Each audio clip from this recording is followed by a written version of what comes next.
பகவத்கீதையில் அர்ஜுனர் கிருஷ்ணர் கிட்ட அவரோட வைபவங்களை பற்றி தெரிஞ்சுக்கணும்னு கேட்குறாரு.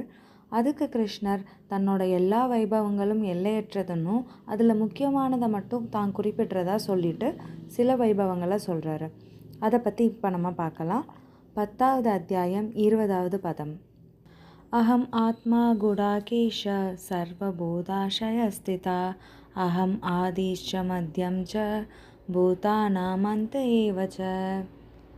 அகம் ஆத்மா, எல்லா உயிர்களோட இதயத்திலும் பரமாத்மாவாக பகவான் வீற்றிருக்கிறாரு. சர்வபூதா சயஸ்திதா, அது மட்டும் இல்லாமல் எல்லா உயிர்களோட ஆதி மத்தியம் அப்புறம் இறுதி எல்லாமே தானே இருக்கிறதா சொல்கிறாரு.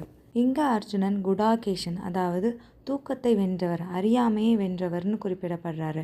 ஏன்னா யார் ஒருவர் அறியாமையை வெல்றாங்களோ அவங்களால தான் பகவானை புரிஞ்சுக்க முடியும்.